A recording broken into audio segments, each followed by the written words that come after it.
Amle welcome you all in Naidaniki 2024 webinar series organized by Rog Nidan and Vikruti Vigyan PG Association.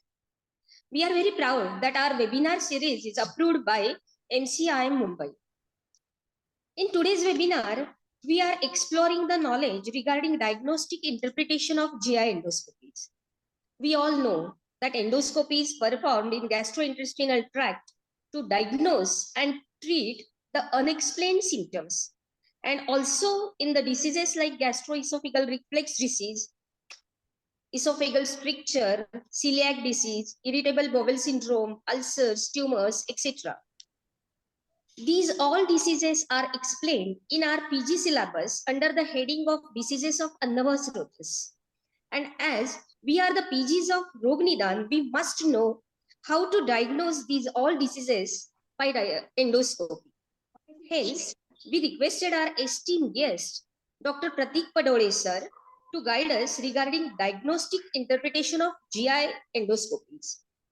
For this guest lecture, we have requested our eminent president and organizing secretary, Dr. Subhash Wage sir, to hold the position of chairperson.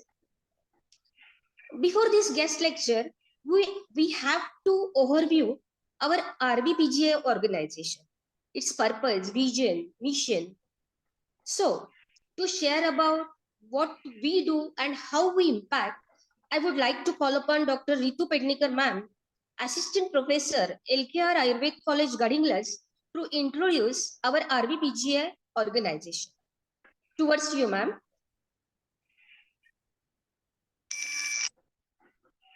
Thank you, ma'am. I am giving brief introduction of our association. Our organization RBPGA was in year 2016 under the able and dynamic leadership of Dr. Subhash Wage sir, with the aim to give the legal status of pathologists and radiologists to our PGs and PGs of Rog Nidan. Our organization is duly registered under the Society Act 83, Activity Commissioner of Nagpur. Co-education graduate students, teachers of Rog Nidan Vikruti Vigyan and Chaya Vigyan members. Ours is the only organization fighting for lawful rights of Nidan and Vikruti Vigyan. Even the NCISM had also directed State of Maharashtra to consider RBPGA as stakeholder in the constitution of pathology regulatory body of the state. RBPGA is pursuing this matter with state and central government. Not only this, but also RBPGA is constantly pursuing the implementation of NCISM salary structure in all private Ayurvedic colleges across the nation. All the communications and details are uploaded in our website www.rbpganagpur.com. We do some activities regularly. Some of them are regular conduction of online webinars and offline seminars, both on national and international platforms. So far we have conducted 23 national webinars on different diagnostic topics and a national conference on X-ray diagnosis at Nagpur. Hands-on training program for PGs at our partner NABL accredited pathology laboratory at Mumbai, Nagpur and Pune.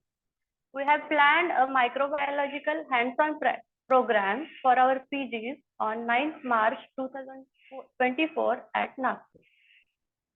The publications of research papers and research papers of Nidan students and faculties in our peer-reviewed international journal.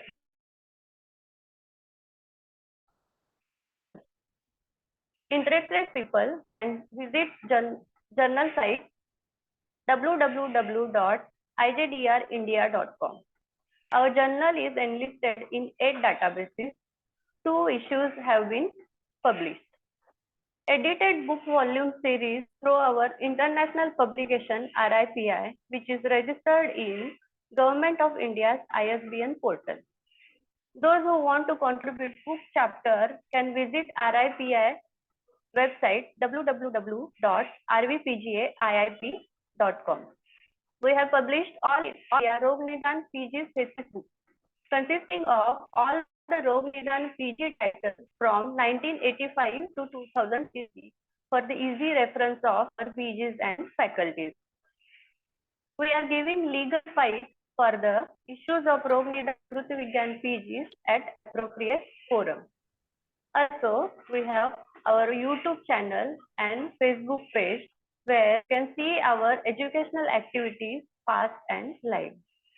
This is all about our RVPGA association. Thank you, ma'am. Thank you so much. Now, I take privilege to introduce our today's eminent guest speaker, Dr. Prateek Padole, sir. Sir is a compassionate physician and well-known gastroenterologist in Nagpur. Sir has earned his MBBS degree from the prestigious KEM Medical College and Hospital, Mumbai, and completed his PG from LTMGH Medical College, Sion, Mumbai. During his training for MRCP UK and ESHGH London, he treated varied illnesses, which gives him an empathetic touch towards gastroenterology. Pursuing interest in gastroenteroscopy, Sir has completed his training from Gangaram Hospital, New Delhi, and received a fellowship in advanced endoscopy. Now, Sir specializes in performing advanced therapeutic endoscopic procedures in GI and all types of liver diseases. He contributes a lot in pancreaticobiliary disorders. Given your expertise in this field and your significant contribution, sir, we are honored to have you as our guest speaker for our webinar on diagnostic interpretation of GI endoscopies. Your insights will greatly benefit us and contribute to the success of our webinar, sir. So, towards you, sir, please. Thank you so much, ma'am. I am overwhelmed and privileged to be a speaker at this forum.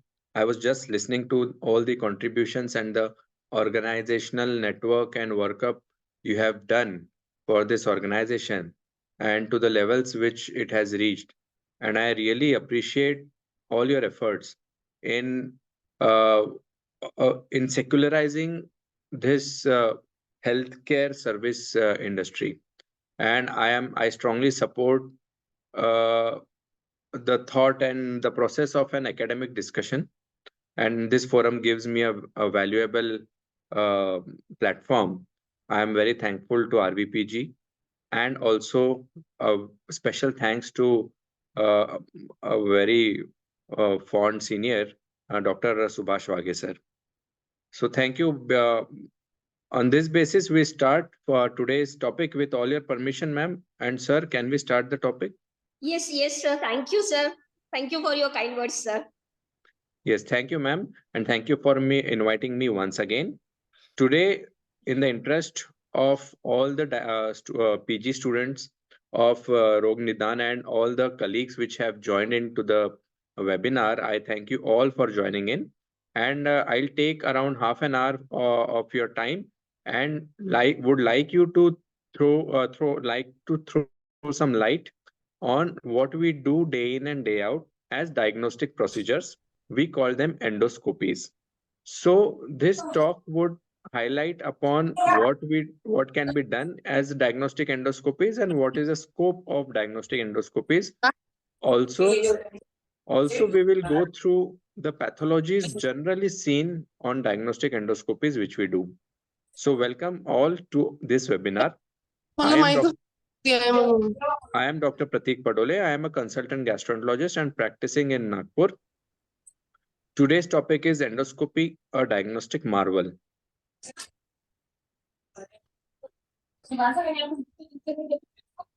Excuse me, sir. I request everyone to please keep their mic on mute mode, please.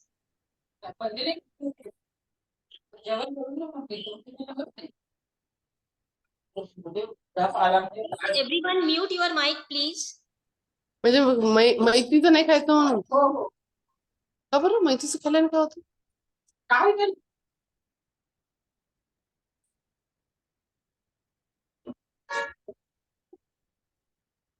Okay, yes, thank you. So we start the topic endoscopy, a diagnostic marvel. We will divide this topic into few main headings. First, we'll cover what is endoscopy and what is the principle of endoscopy. What is OGD, that is esophagogastroduodenoscopy? What are its indications and what do we do during OGD scopy? We will go through some of the diseases or pathologies which we see during our daily OGD scopies. I had included this topic of OGD therapeutics, but I'll skip this topic in the interest of time and also to focus on the diagnostic aspect of endoscopies. Colonoscopy, we will dwell upon colonoscopy, its indications and contraindications.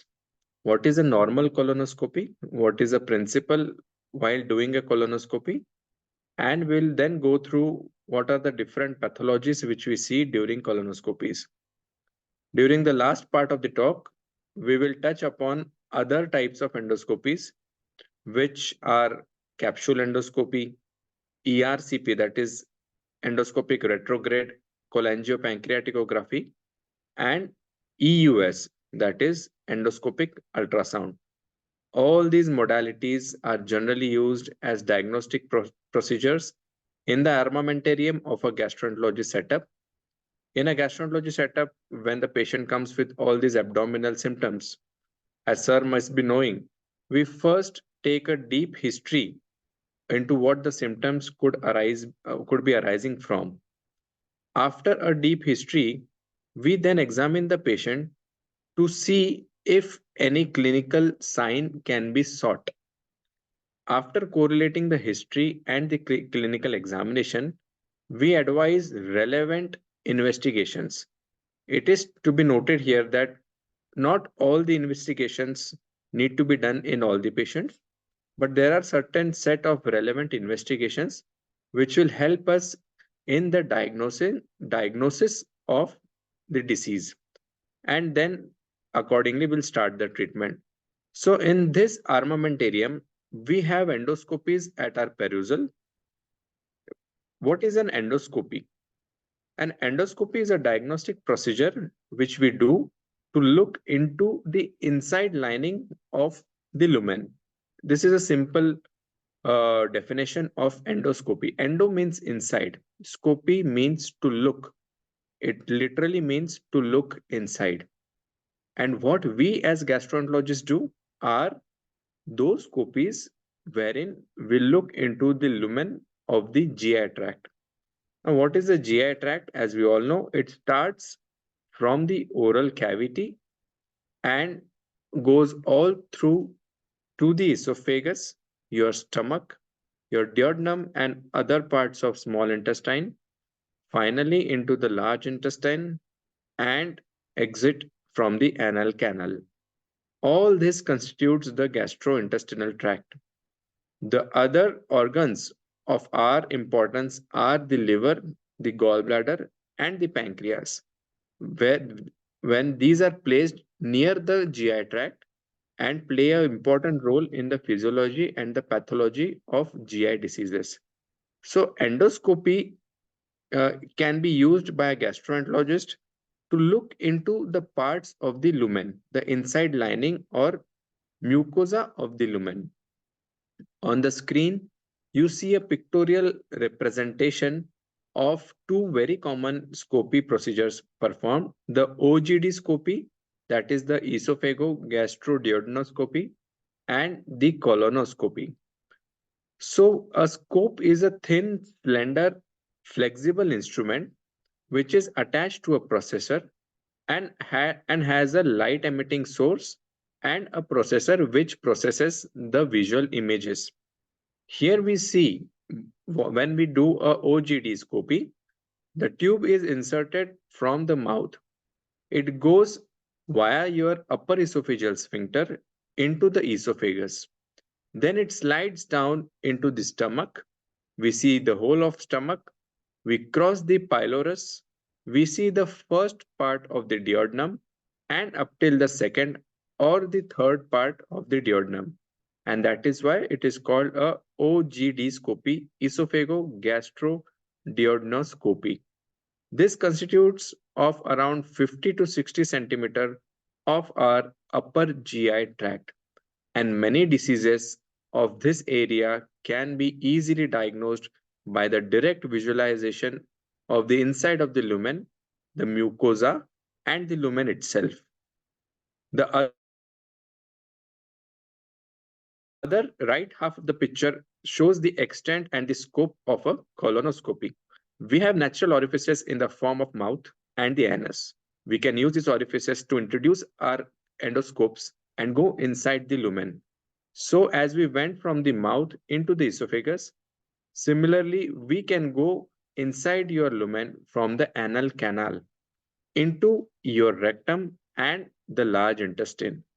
When a colonoscope is advanced through your anal canal, it is then proceeded towards the rectum, your sigmoid colon, then into your descending colon, the splenic flexure, the transverse colon, the hepatic flexure, the ascending colon, finally into the most proximal part of your large intestine, that is cecum. So during this procedure, we see the whole of the inside lining of your large intestine, also called your colon, and that is why its name colonoscopy. During this procedure, we may also insert the scope via the IC wall, that is the ileocecal wall, into your terminal ileum. As we know, ileum is a part of small intestine, and when the small intestine ends and meets the large intestine, there is a IC wall, that is a valvular structure which allows the passage of food contents or fecal contents from the small intestine towards the large intestine and prevents its backflow from the large intestine back into the small intestine. And that is why it is called a valve. So we may sometimes intubate the IC valve and look inside your small bowel also for about 10 to 20 centimeter of your small bowel, that is the terminal ileum. This part is important because many diseases which affect the small intestine can be easily visualized during the terminal ileal examination. Otherwise, the small intestine as a whole is very difficult to approach and to look endoscopically. But there are innovative ways of technology to reach the small intestine also, which we will discuss when we progress forward in this meeting. So what is the principle of endoscopy? As we have learned that we may use natural orifices to insert our endoscopes and see the inside lining of the GI lumen. What is the principle? How does the endoscope work? Actually, the endoscope, as I said, is a very highly advanced technological marvel. Earlier, the endoscopes were rigid and very tough to visualize. Earlier scopes used fiber optic technology, wherein the images or the light emitted by the images were traveling from the receiver through the scope via fiber optic fibers. So this fiber optic technology works on total internal reflection, and the images were then processed near the processor.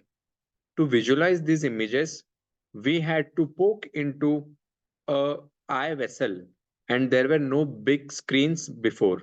But now, as the technology has advanced, this procedure has become very comfortable and very easy to interpret. What happens? We have a thin, long, slender, flexible tube which goes inside the GI lumen. At the tip of the tube, there is a technology of CCD, that is an image capture technology, which is inserted at the tip or the distal end of the scope. The box which you see has two units. One unit is the light emitting source, and the second unit is the image processor. So from the light emitting source, the light travels through the endoscope and reaches the other or the distal end of the scope, which goes inside your lumen. When the light is put on the inside lumen, the inside lumen produces some images, which are then captured in three color format, that is RGB, red, green, and blue. These colors are captured by the CCD and then sent back to the processor. Now the processing unit, what does it do? It processes these images, and then the total final visual output is then seen on the screen very beautifully and very live and real time.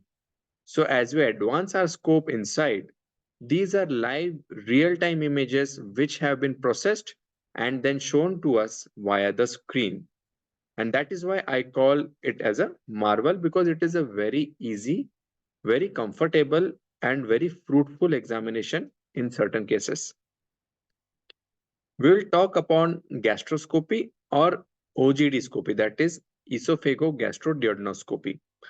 What is looked, as we discussed during the procedure, we look into the esophagus, that is our food pipe, then crosses the GE junction, that is the gastroesophageal junction, and into the stomach. The whole of the stomach is visualized. Then we cross the pylorus of the stomach, and from the pylorus we may enter the duodenum. The first part and the second part can be easily visualized during the OGD scopy. This is the position of, these are all schematic diagrams, and later in the talk we will use some endoscopic real-time images. So during this procedure, the patient is usually in the left lateral position. Most of the times, the procedure will not require any anesthesia or sedation, and it is a routine daycare procedure wherein the only requirement during the procedure should be the patient should be conscious and he should be fasting for at least 4 to 6 hours. Why 4 to 6 hours?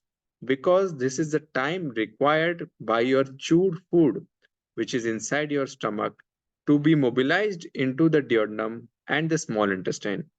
And an endoscopist would always require a clean inside stomach so that he can visualize the mucosa very well. And that is why we ask the patients to be NBM, that is nil by mouth, for at least 6 hours. As we know, the solid food takes 6 hours to mobilize, but the liquid food may take only 90 minutes to mobilize into the small intestine. So the patient may take some clear liquids at least 2 hours before the procedure, and he has to be NBM for at least 2 hours after the liquid intake. During the procedure, the patient is asked to be in the left lateral position, and the endoscopist is standing in front of the patient. There are some few assistants which assist the procedure. One of the assistant will hold the bite guard in the patient's mouth. One of the assistant may hold and support the patient, and the other assistant will help us during the visualization into the computer screen. It is a very short 2 to 3 minutes procedure if it is diagnostic, and this is the position as shown in the schematic diagram, wherein the endoscopist is inserting the esophagogastroduodenoscope into the mouth of the patient, and this scope then travels through your upper GI tract. So as we see in this diagram, the scope is inside of your lumen, and we can visualize the esophagus, the stomach, and the duodenum. The scope has a light which is emitting outside through its distal part so as to visualize the inside lining of the GI tract. Pay some attention to this diagram. It is a very busy slide, but it covers all the parts of your routine diagnostic upper GI endoscopy. And these figures show what ideally a normal inside lumen or the normal mucosa of the upper GI tract would look like. So the numbers here will correspond to the numbers in the image on the right. So number 1 is proximal esophagus. When we insert the tube into the esophagus, the number 1 picture here we see is a smooth tubular pink looking mucosa and a tubular structure that is your esophagus. So the proximal esophagus is a smooth uh, whitish pink looking mucosa. When we go down, the number 2 image is of the GE junction, that is a gastroesophageal junction. The number 3 image shows the Z line, that is the squamo-columnar junction. You see the different colors of the two mucosa. The upper mucosa is of whitish pink color and the lower mucosa is of reddish pink color. The upper mucosa is of the esophagus, then it converts into the gastric mucosa, that is a columnar mucosa. Then when we cross the G junction, we enter the stomach. The number 4 is the proximal part of the stomach, wherein the scope is retroverted and we see the fundus of the stomach. Number 5 image is the part of the body of the stomach. You see, the stomach is a bigger lumen as compared to the esophageal lumen. Then we progress further, and number 6, 7, 8 are the parts of the lower body and the antrum of the stomach. You see a small opening in figure number 8. That is the opening of pylorus. And when we cross this pylorus, figure number 9, 10, and 11 are the diagrams of duodenum, the D1, D2, and the third part, that is D2, D3, wherein in the last image we see the major papilla where the pancreatic and the biliary duct open. So this is a normal endoscopy and the various stations which you look while doing an endoscopy. The most important slide in here, which you may all take home, is that when to advise an endoscopy. This is the most important factor we must practice in our daily practice. When to advise an endoscopy. So there are certain diagnostic indications for these symptoms. When the patient presents with dysphagia, that is, when the patient has difficulty in swallowing food, this symptom relates to the problems in the esophagus or the food pipe. Either they can be mechanical, that is obstruction to the esophagus, or they could be motility related, that is caused by the problems in the peristalsis of the esophagus.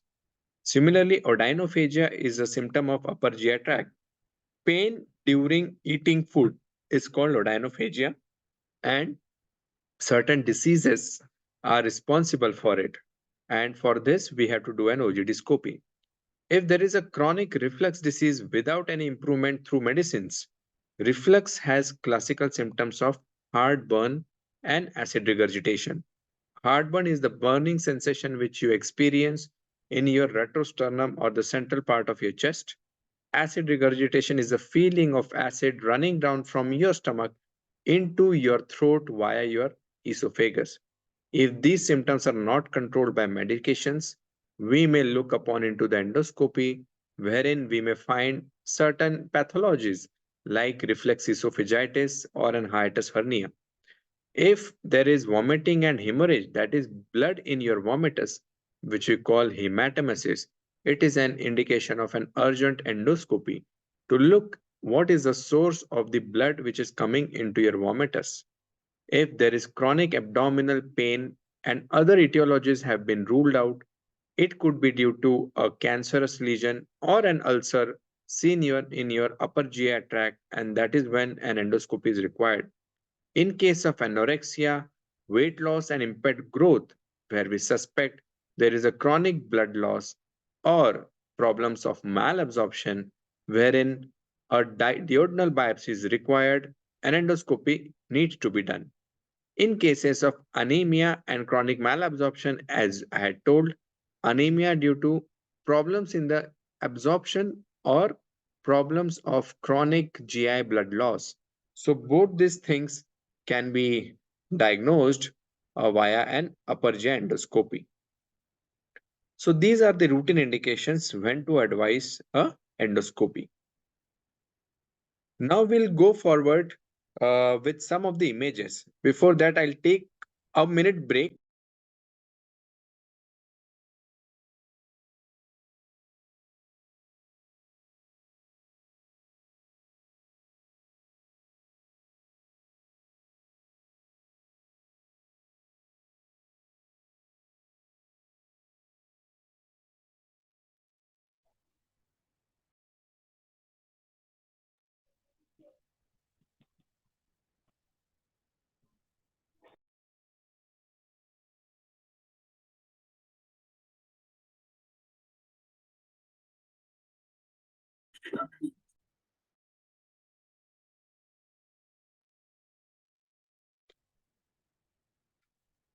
So thank you for your patient waiting.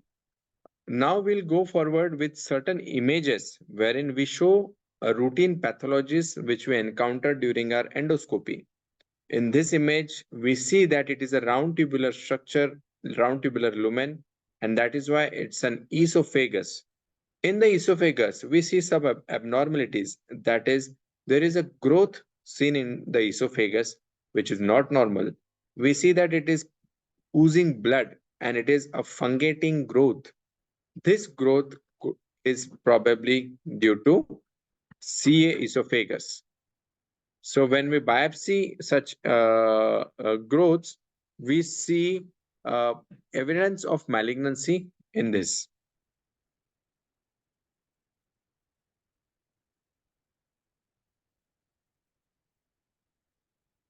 So as we said, this is carcinoma esophagus. The next figure shows again a tubular lumen, which is likely to be esophagus. But in this, we see that there are linear ulcers which are seen in the esophagus, which are white based, and surrounding there is an erythema uh, surrounding the ulcers. These ulcers are seen to be starting from the G junction. These ulcers are likely caused due to the chronic acid reflux, which is happening from the stomach into the esophagus. And now it has caused these ulcers, which we call as reflux esophagitis. What we see here is a tubular lumen again. It is an esophagus. It has healthy pink mucosa, but there are furrowing in the lumen on the mucosa, and these furrows, when we biopsy such furrows, it is usually due to eosinophilic esophagitis. So this picture, when we biopsy these lesions or these furrows, we see plenty of eosinophils in the biopsy and accordingly treat it. This is again a long tubular structure, that is the esophagus. But in here, what we see are very dilated, tortuous venous structures in the esophagus. And as many of us would know, these are the varices. These are the esophageal varices. You see, these tortuous and dilated venous structures are usually not normally seen in the esophagus. These are seen only when there are increased pressures in this venous system, which is generally caused due to portal hypertension. So, in portal hypertension caused due to liver cirrhosis or non-cirrhotic causes of portal hypertension, we do an endoscopy, which is also an indication of endoscopy, portal hypertension, wherein we see these dilated tortuous venous channels and call them as esophageal varices because these are seen in the esophagus. Similarly, now we see it's a big lumen. This is stomach. The figure upwards shows a normal fundus, and the second figure, which is down, shows a bulb-like structure. This is a dilated and tortuous vascular channel in the fundus of the stomach, and these are gastric varices. So varix is a dilated, tortuous vascular channel seen, and when these channels pop up into the lumen, they have the tendency to rupture and they may produce large and voluminous hematomesis. And that is why an endoscopy is required in portal hypertension to rule out these varices. And if these are large, we may do some therapeutic procedures for these varices, like endoscopic band ligation in the esophageal varices and endoscopic glue injection in the gastric varices, so as to make them small and prevent bleeding from these lesions. What we see in this picture is a stomach lumen, but in the lumen, the mucosa is not normal. What we see is a snake skin-like appearance of the mucosa. We see a mosaic pattern on the mucosa, and this is not normal. This is suggestive of portal hypertensive gastropathy, that is, due to the pressures in the venous channels draining the stomach. Due to portal hypertension, there are changes seen in the mucosa of the gastric lumen, and these changes, when they form mosaic-like pattern, it is called portal hypertensive gastropathy. The next picture is of the antrum of the stomach, wherein we see the normal pink mucosa, but there are linear, reddish, dilated vascular channels seen, and this is gastric antral vascular ectasia, that is GAVE. All these features are seen in portal hypertension, like varices, like portal hypertensive gastropathy, and GAVE. These are the features of portal hypertension. And during an endoscopy, if we see these features, we have to rule out portal hypertension by reviewing our history and advising relevant investigations. What we see in the picture is a small white patch. The rest of the lumen is a normal pink appearing mucosa of the stomach, and this small white patch is actually an ulcer in the stomach. So ulcer is the discontinuity of the luminal mucosa, and when the mucosa is discontinuous, it forms this white colored patch in the stomach or any other lining. This mucosa, this ulcer looks to be benign because it has a clean base. The margins are not heaped up. So this is a gastric ulcer which is benign. We see a similar ulcer in the stomach lumen, but the problem with this ulcer is that it is large, it is bad looking, and it has heaped margins. That is, the surrounding mucosa also seems to be infiltrated. And this is not a good ulcer to have because this is a gastric ulcer which looks malignant on endoscopic visualization. We actually biopsy such lesions and then confirm our findings on histopathology under an microscope. Now we went further into the duodenum, and the pathology seen in the duodenum is a duodenal ulcer. You see the white and red based lining disruption with surrounding edema and erosions. This is a duodenal ulcer.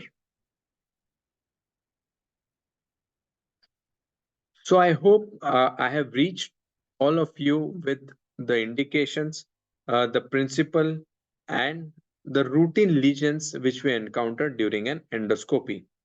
Now we will proceed further to colonoscopy.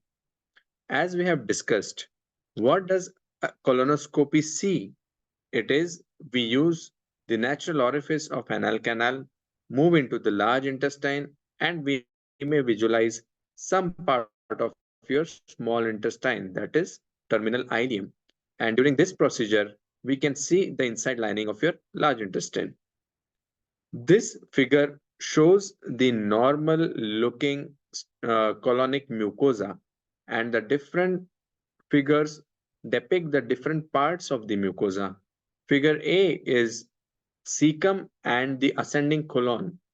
Figure B is the transverse colon, wherein we see the haustrations which are placed almost in a triangular fashion.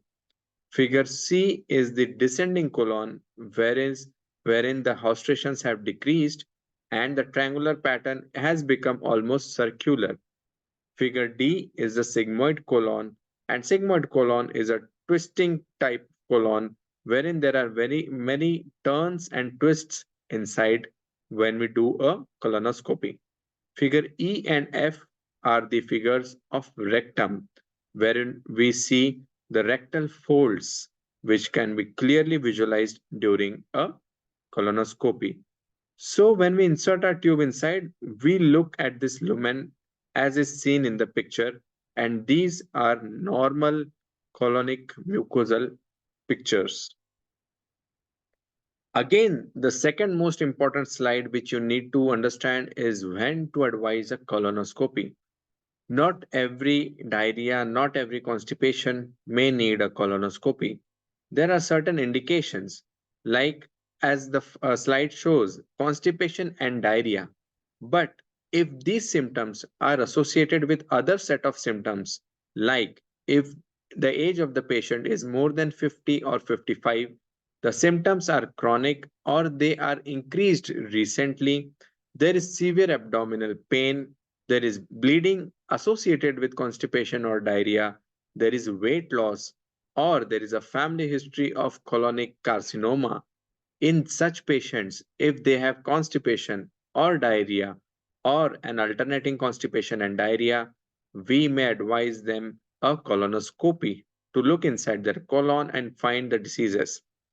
Chronic lower abdominal pain, which is not being diagnosed by other routine clinical examination and routine investigations, may warrant a colonoscopy because it may be caused due to some sinister etiologies like colonic cancer.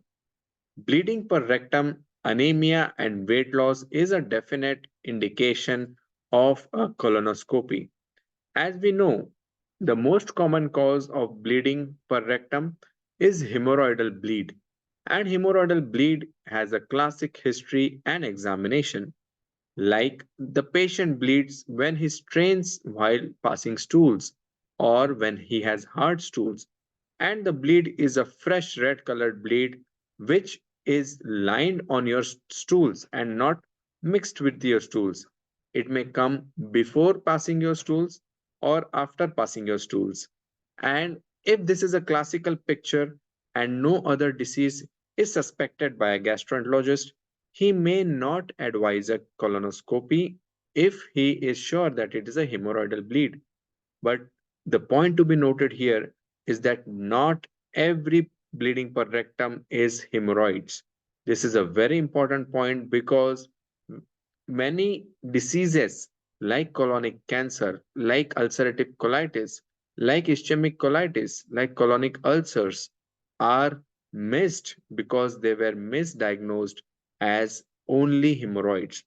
The patient may be having hemorrhoids, but if there is blood mixed in stools, if there is blood even when the patient is not straining for stools, or if there are certain other indications like weight loss, a severe abdominal pain, history of family colonic cancer, this patient needs to undergo a colonoscopy.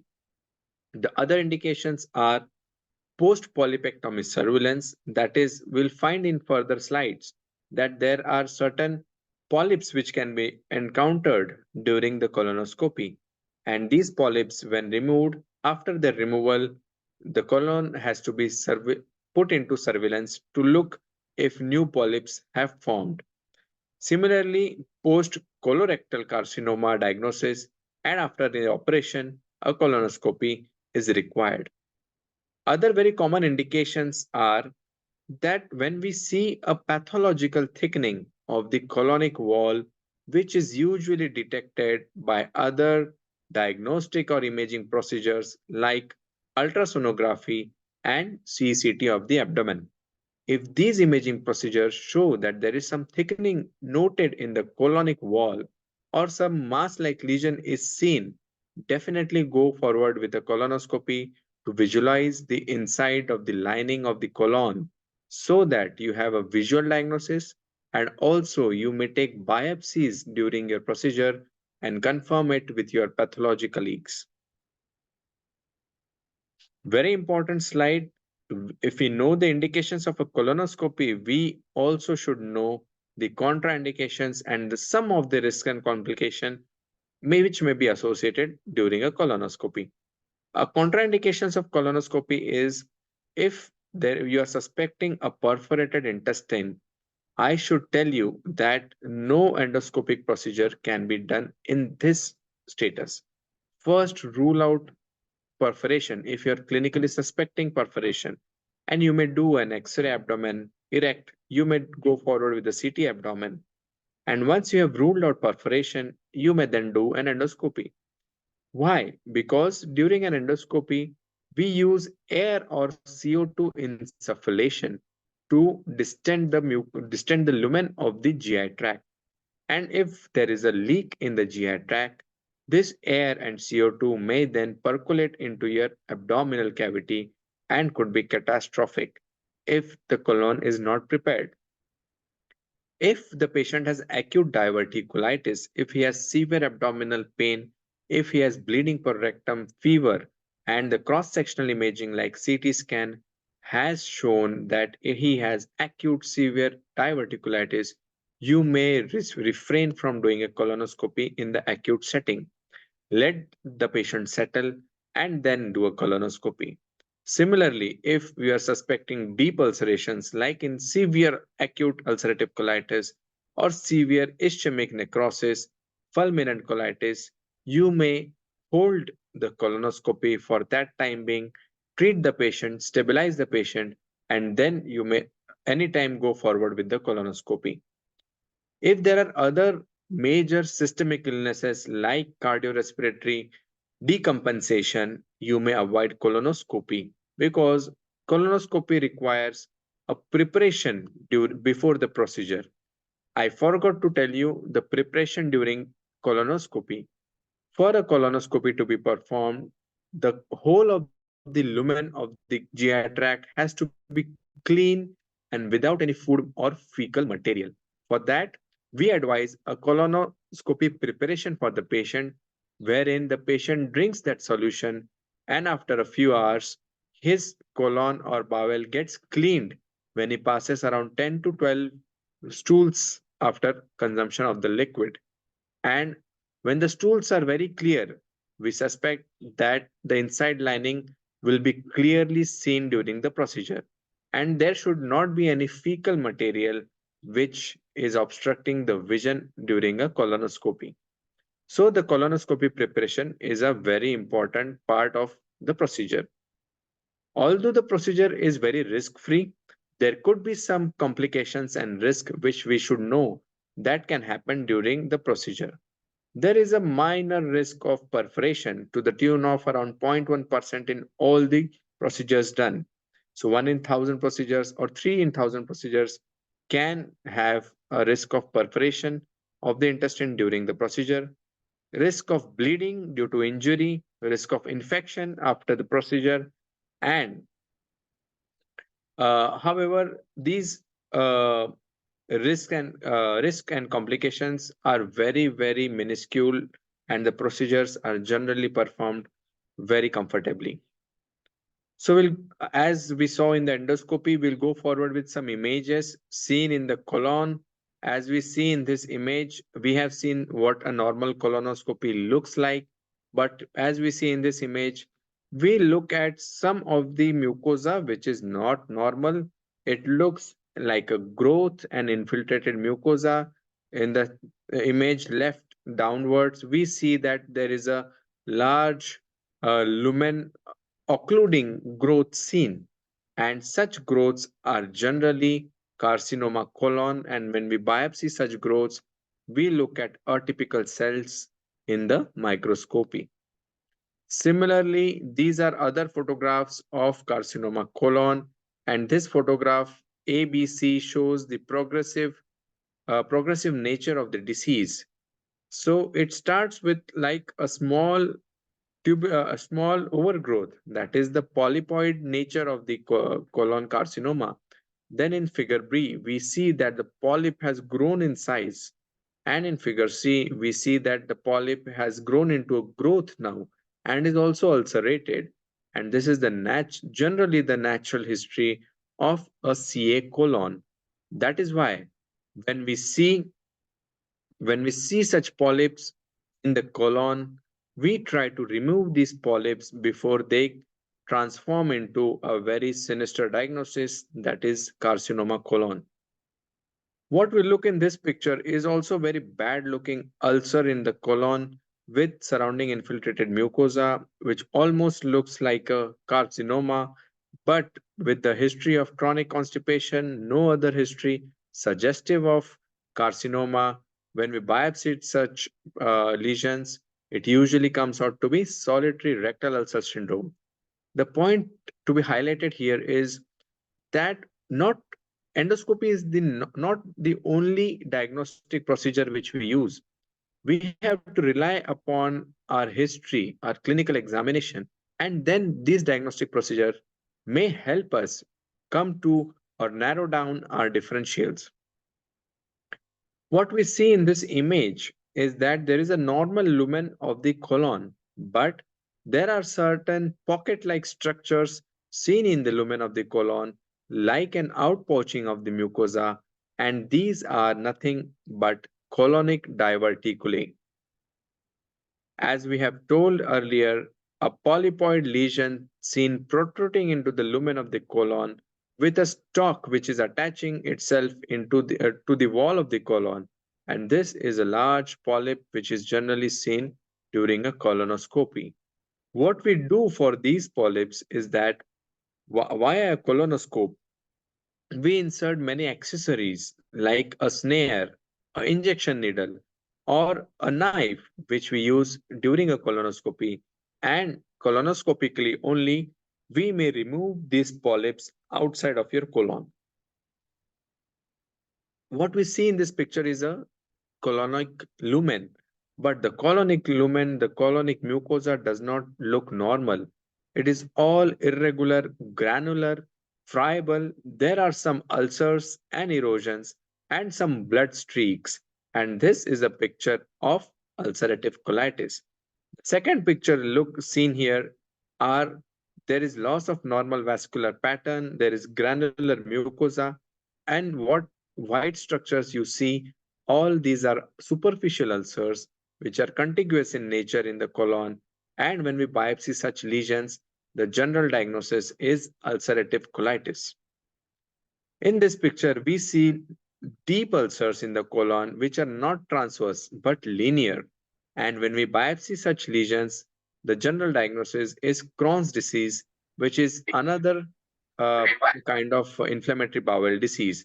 So, two types of inflammatory bowel disease, ulcerative colitis and Crohn's disease, were discussed here. What we see in this image are many ulcers, and these ulcers have a yellowish white coating on them, and this coating is generally what we look as membrane, and these membranes are nothing but pseudomembranous colitis, which is generally caused due to Clostridium difficile infection.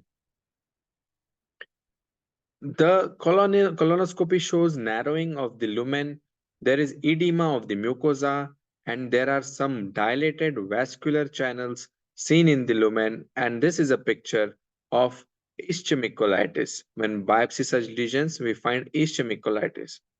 The black thing looked up here is the scope itself, and the scope has been retroverted upon itself to look into the anal canal from the inside. So actually we are in the rectum, we have twisted the scope in a U shape, and we are looking back again into the anal canal from the inside. And in the anal canal, you see these dilated vascular structures in the anal canal, and no doubt these are hemorrhoids which are seen during the colonoscopy. So friends, we have looked upon the routine gastroscopy and the colonoscopy, its indications, contraindications, and the usual pathologies which we encounter during these procedures. The last part of my talk would be some other endoscopies which I would like to discuss it with you. So other endoscopies, I'll go only one slide on each new type of endoscopies. And number one is ERCP, that is endoscopic retrograde cholangiopancreaticography.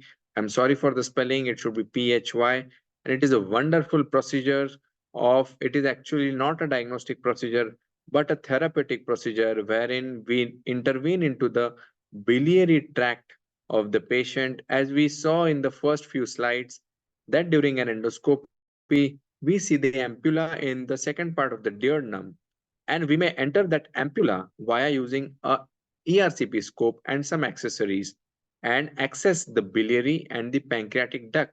So problems in the biliary and the pancreatic duct, like stricture in these ducts, like stones in this duct, causing jaundice, obstructive jaundice, and also carcinoma, uh, cholangiocarcinoma, which then causes obstructive jaundice, can be accessed via an ERCP.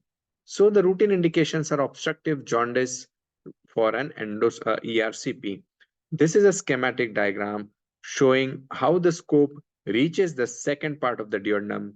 This scope is actually a side viewing endoscope. That is, it does not look front end on, but the camera is on the side of the scope so that we easily visualize the ampulla, which is on the side wall of the D2, that is the second part of the duodenum. And once that ampulla is visualized, we may insert some accessories into either into the biliary tract or in the pancreatic duct. And like the green part shows the common biliary duct, wherein the brown obstruction is due to the stone. We bypass the stone, and then we may remove the stone via the endoscopic accessories. The second new diagnostic endoscopic procedure and a wonderful procedure is endoscopic ultrasound, that is EUS. We know the diagnostic principles of ultrasound, wherein there is a probe which transmits ultrasonic waves into our body, and then the reflections back from the body are seen as black and white structures, and a routine interpretation of the ultrasound is done. It is a wonderful procedure. And similarly, when this ultrasound procedure, when done endoscopically, it is called the endo ultrasound. Like we see in this, it is an endoscopic tube which is inserted into your lumen, and the tube at the outermost end, there is an ultrasonography probe. So the beauty of this procedure is that while we see the inside of the lumen via a routine endoscope, we can see what is outside of the lumen via a ultrasonoprobe which is attached to the endoscope, and we can see the things which are beyond the lumen, that is the common bile duct. We can see the pancreas, we can visualize the pancreatic carcinomas, we can see common bile duct stones, we can see lymph nodes in the abdomen which are near the stomach and the duodenum. And similarly, we can biopsy such lesions, and also we can use endoultrasound in certain therapeutic procedures. I had told you that the small intestine is a part of the gut which is very difficult to access endoscopically, and technology has been so advanced now that we have a capsule with cameras fit in the capsule, and this capsule has just to be swallowed inside, and while it traverses your gut lumen, it takes around 50,000 photographs of your small intestine from the inside, and these pictures are then transmitted via a processor into the computer screen, and we may visualize the inside of the small bowel as is looked upon in the image. So with all these slides, I hope I have reached up to you with what is an endoscopy, what are the principles of endoscopies, what are the types of endoscopy, and where in what diagnostic procedures which may use such endoscopies. And I thank you all for your patient listening. I thanks this forum for inviting me as a speaker, and I would now give away the proceedings to the organizers. Thank you. Thank you. Thank you so much, sir. Sir, your expertise and insights added immense value to the webinar, sir. Your ability to articulate complex concept made the session both engaging and informative. Sir, your commitment to advancing the field of gastroenterology is truly commendable. Thank you so much, sir, for your valuable guidance. Sir, I request all participants to put their queries in chat box. Sir will definitely answer them all. Now, I request our chairperson, Dr. Subhash Wage sir, President and Organizing Secretary of RVPG Association.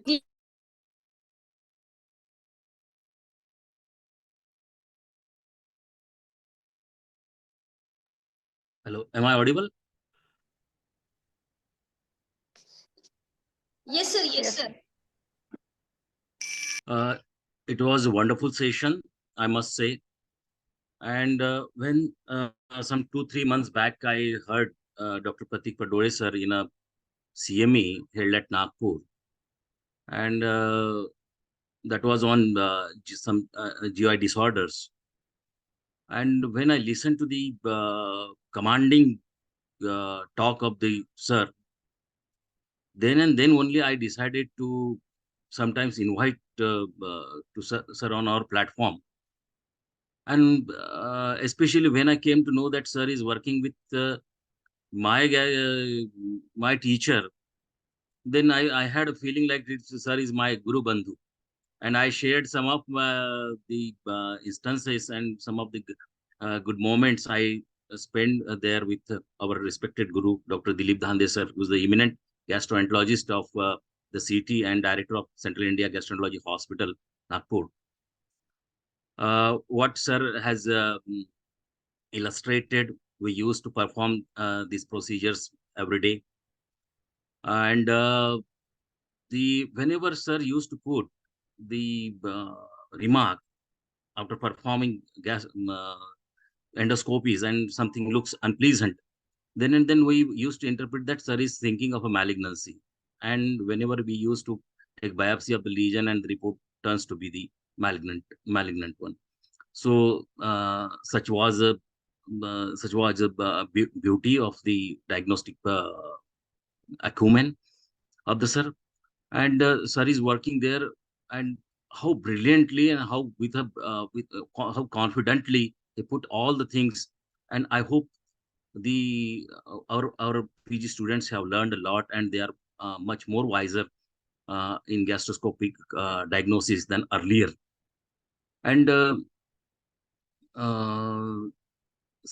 few more things is that not only the diagnostic value these endoscopic procedures are having, but it has therapeutic value also, as sir have told that not only that, I will say that it has a prognostic value also. uh, uh, if you consider case of gastric esophageal varices, and if you ligate them, if you diagnose and ligate them early, before the bleed, you can save a life. Not only this, if there is a bleeding gastric ulcer, we have seen the catastrophic effects of their bleeding gastric ulcer if you can't find it, and if you can't put a sclerosing agent and on the particular site, and if you can't sclerose it in time, you may going to lose the patient. So it's very important. Yeah, Bunny. And the likewise the colonoscopic procedures, particularly the two important diseases, with the Crohn's disease and the ulcerative colitis. Whenever you suspect ulcerative colitis, you must be very particular before labeling it, because life becomes miserable after once you label it as ulcerative colitis. Crohn's once was very rare in our country. Now more and more patients of Crohn's disease is also coming. That is a worrying factor, and you need a bird's eye to watch those pictures. It was a wonderful presentation, I must say. Another thing, ERCP, when I assisted sir, and for the first time we faced difficulty in putting the probe in ampulla and reaching up to the biliary tract. So since then, the lot of the technological advancement we had seen, as like now these endoscopic ultrasound as came, that technique is same. Capsule endoscopy, that time was also there. Yeah, as far as our Ayurveda is concerned, in our texts, ancient Indian medical science, there is examination called Darshan Pariksha, which is inspection examination. After external inspection, the our ancient Indian physicians suggested to carry out the endoscopic examination, Antardarshan, so that in accordance to that, for observing and for diagnostic and therapeutic purpose, they have devised different endoscopes.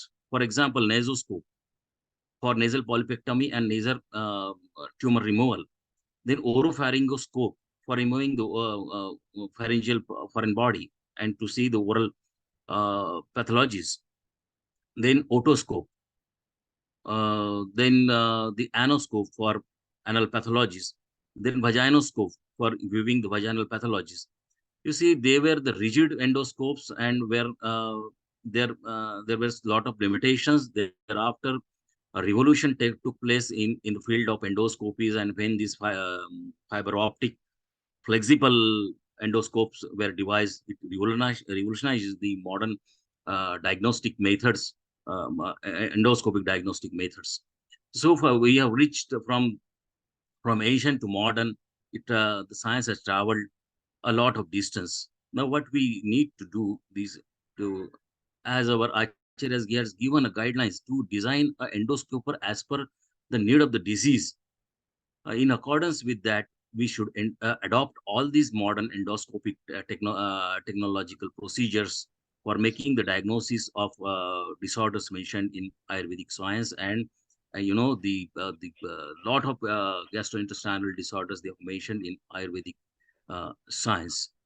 One more thing that is regarding sigmoidoscopy, and that was also one of the valuable tool when we for particularly you see, generally the endoscopy is not suggested for the IBS patient, irritable bowel syndrome patients, but there is indirect evidence when after performing the sigmoidoscopy and when you insufflate the air and when patient complains of a pain in abdomen, that was indirectly indicative of the IBS.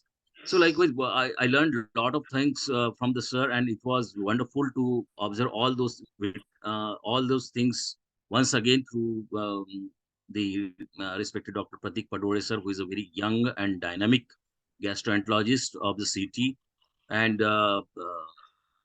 is a very excellent person, and as a human being also is a very gentleman.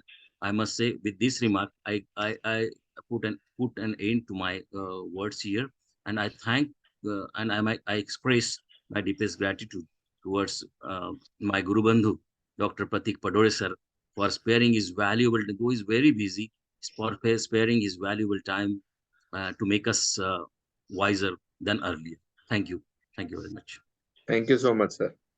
Thank you so much, sir. Sir, there are some queries in chat box. Hemant sir, can you please read these queries because I am not getting that chat. Ma'am, I have seen the questions and I have okay. replied to the queries. Okay. Yes, in the chat box. Okay. Thank you, sir. Thank you. Yes, Thank you so much. Yeah, thank you, ma'am. Thank you. Now I request Dr. Sheetal Sawan ma'am, Assistant Professor Rognidan Department, Ayurveda Seva Sangh's Ayurved College Nasik, to deliver vote of thanks. Thank you, ma'am. Thank you for this opportunity. I would like to thank to our today's guest speaker, Dr. Prateek Padole sir, on behalf of team Rognidan Vikruti Vigyan PG Association. Thank you, sir, for your wonderful, valuable presentation and detailed information on diagnostic interpretation of GI endoscopy. Thanks a lot, sir, for improving our knowledge and very, very informative lecture with pictorial presentation. Also, thanks to our chairperson, President of RVPGA and organizer of this webinar series, Dr. Subhash Wage sir. Words are not enough to thank their constant guidance and support of shape of this webinar series. Dr. Subhash Wage sir proved to be a very dynamic personality and instinct a rapid growth of our association. Also thanks to MCM Mumbai for approving this webinar series Naidaniki January 2024 and permitting us to use MCM logo. Also thanks to Dr. Ritu Pednekar ma'am who has given nice introduction of RVPGA Association. I would like to thank all honorable delegates who bless us with their presence. And let's not forget the backbone of Naidaniki webinar series, our organizing committee member, President Dr. Subhash Wage sir, Vice President Dr. Avinash Shadke sir, Secretary Dr. Santosh Chavan sir, Treasurer Dr. Vaishali Ganorkar ma'am, and webinar coordinator Dr. Deepali Amle ma'am, which has devoted their time, energy for these successful events. And also thanks to our technical support staff. Thanks to all. Thank you. Thank you so much, ma'am. With due permission of Dr. Wage sir, can we end the meeting? Definitely we can end the meeting, but before ending the meeting, if Prateek sir want to say something, then after that we can officially close this meeting. Okay, sir, towards you, sir. Yes, thank you. I would like to once again thank this forum, not only for having me as a guest speaker, but I really appreciate the efforts which all of you together are doing for the betterment of the colleagues and juniors of the fraternity. And I would always support such academic activities on in my limited time and my experience. I would like to be associated if time permits, and I would always be associated with Dr. Wage sir, via Dr. Wage sir, with this forum. Thank you. Thank you. Thank you so much, sir. So we can end the meeting now. Thank you, sir. Thank you, sir.